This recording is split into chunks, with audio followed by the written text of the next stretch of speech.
Salut à tous, je vous retrouve aujourd'hui pour une nouvelle vidéo. Alors je vous retrouve aujourd'hui pour mon point lecture partie 1 du mois de mai. Le premier livre que je vais vous présenter, c'est Notre année trouble de Sabrina Bowell. Le second, c'est La plus belle histoire des femmes de Françoise Héritier, Michel Perrault, Sylviane Akwasinski et Nicole Bacharani. Le troisième livre que je vais vous présenter, c'est 50 nuances degrés de E.L. James. Pour commencer, j'ai lu Notre année trouble au début du mois de mai. Je l'ai lu en e-book tout simplement parce que ça faisait partie de ces livres qui étaient gratuits pendant le confinement au format e-book. Dans ce livre, on va retrouver Corey Callahan qui va se retrouver à aller à l'université, une des plus prestigieuses universités des États-Unis, mais elle est malheureusement en fauteuil roulant parce qu'elle est paraplégique suite à un accident dont on ne sait pas vraiment pourquoi. Et en fait elle va se retrouver donc dans une chambre spéciale avec donc celle qui devait être sa voisine de chambre, avec qui elle va se lier d'amitié très rapidement, et elle va rencontrer son voisin de palier qui est un beau gosse tout simplement, qui est aussi blessé vu comme il a la cheville ou le genou cassé, je m'en souviens plus, qui s'appelle Adam Hartley. Et donc ils vont se lier d'amitié parce qu'ils ont tous les deux une passion en commun, c'est le hockey sur glace.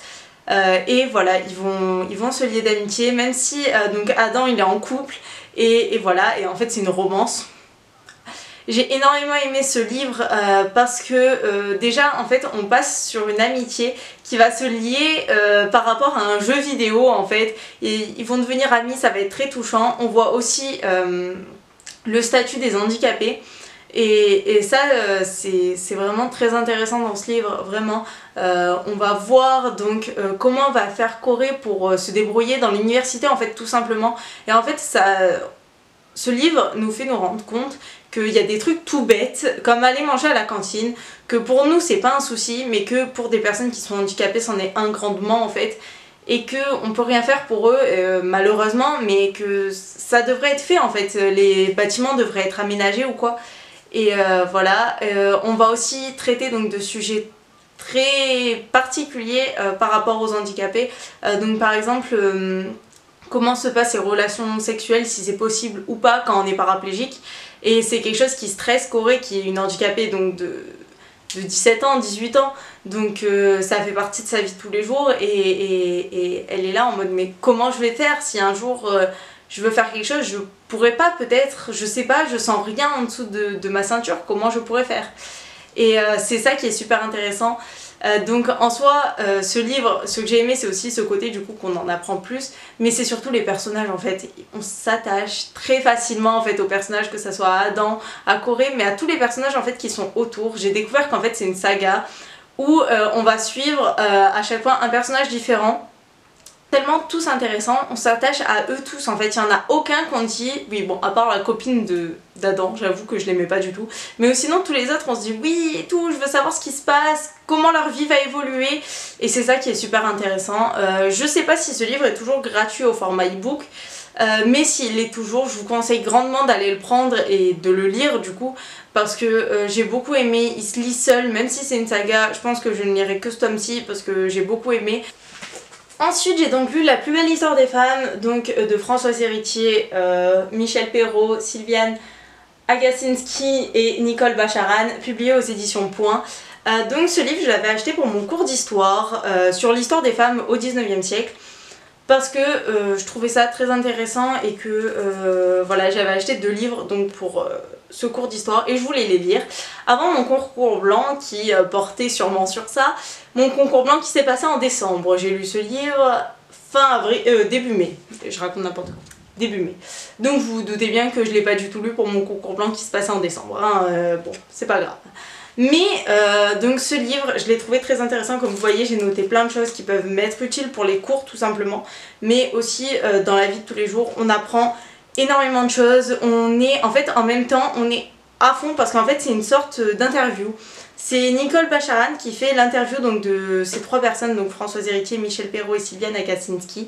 Et en fait c'est pour ça que ce livre est très je sais pas comment dire, il est très vivant en fait, on a l'impression d'être devant eux, ils nous font une interview et du coup j'ai énormément aimé. Surtout la première partie, c'est Françoise Héritier qui parle et en fait on retrace vraiment l'histoire des femmes de la préhistoire à maintenant, les inégalités qu'elle a vécues, mais sur tous les sujets, c'est-à-dire qu'on va autant parler donc des inégalités au niveau du travail, des inégalités au niveau de la maison, comment était la femme à la préhistoire, comment se faisaient les mariages à la préhistoire, on va parler de tout et c'est ça qui est super intéressant. On voit quand même que les femmes ont grandement évolué hein, depuis cette époque archaïque, mais on sait toujours que les inégalités persistent et c'est honteux. Et ce livre donc insiste là-dessus aussi, et ils insistent sur les inégalités qui sont toujours vécues aujourd'hui, pas forcément dans nos pays, enfin qui sont moins vécues dans nos pays parce qu'on a des inégalités dans nos pays, mais on les voit, elles sont moins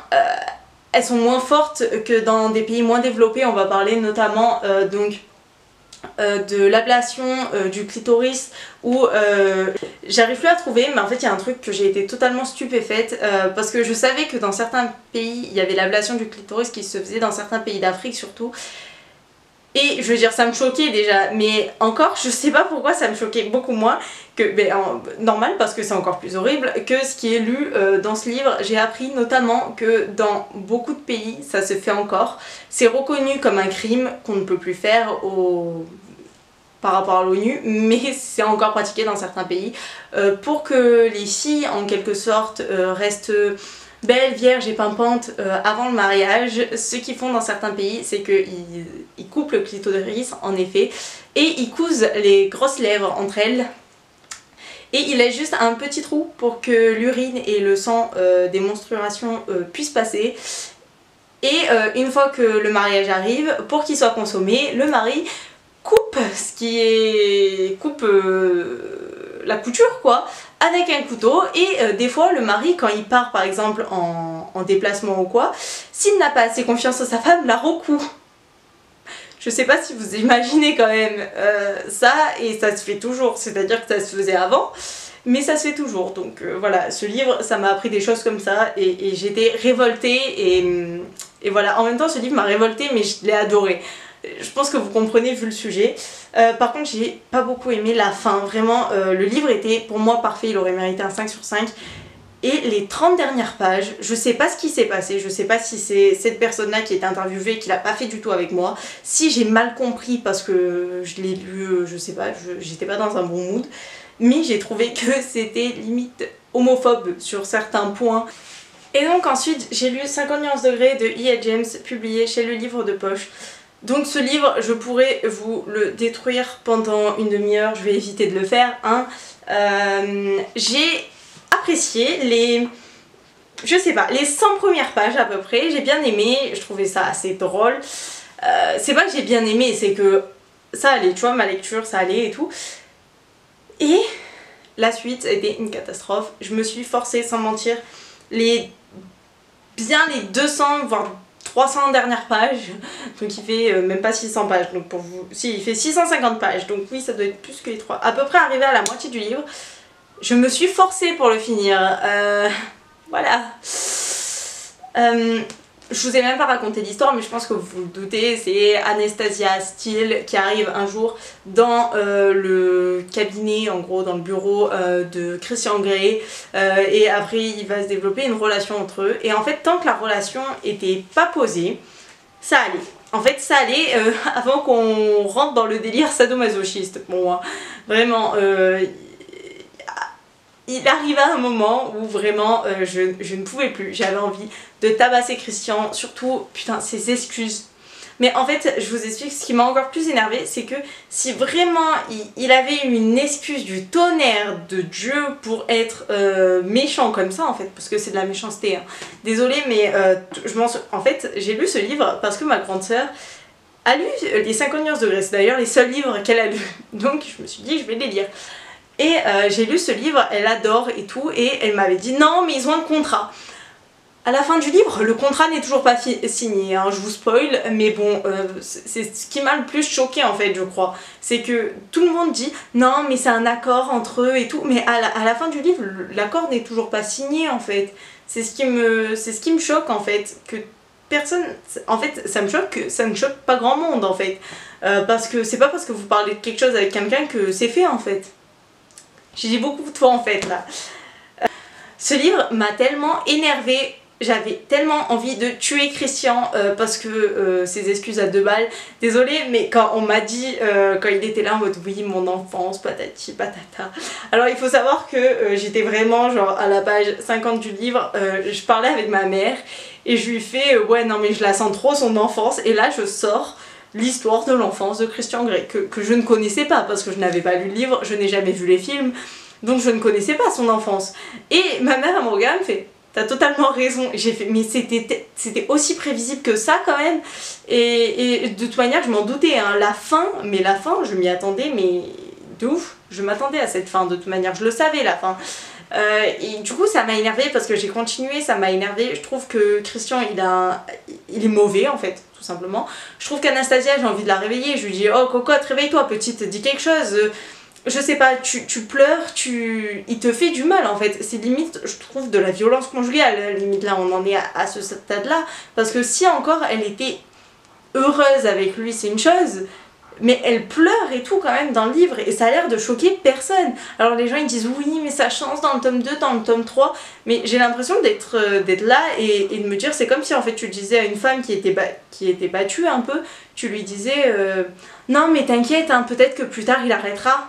Ou c'est comme si une femme battue te disait non mais tu sais, il m'a battu que pendant 1 an, après il s'est arrêté. Hein. Mais ça aberre que moi, je pense que ça aberre pas que moi. Mais pourtant voilà, du coup j'ai détesté ce livre. J'ai mis 1 pour les 100-150 premières pages que j'ai bien aimé. Dès qu'on est rentré dans le délire sadomaso, pour moi ça a été next. Je l'ai fini vraiment pour dire je l'ai fini. Je ne vous le recommande pas du tout, vous pouvez le mettre à la poubelle, mais si quelqu'un est intéressé, sachez qu'il est à vendre sur mon Vinted, je l'ai mis à vendre de suite parce que voilà, je ne vais pas le garder. J'ai qu'une envie, c'est de lui mettre le feu, je ne vais pas faire ça parce que je l'ai quand même payé, donc voilà. À part pour 50 nuances de Grey où je l'ai toujours pas fait, ou sinon vous trouvez mon avis sur Instagram, donc la bibliothèque de Brandouille. Est-ce que vous avez lu vous un petit livre? Est-ce qu'un d'entre vous tente? Et je vous dis à la prochaine, ciao!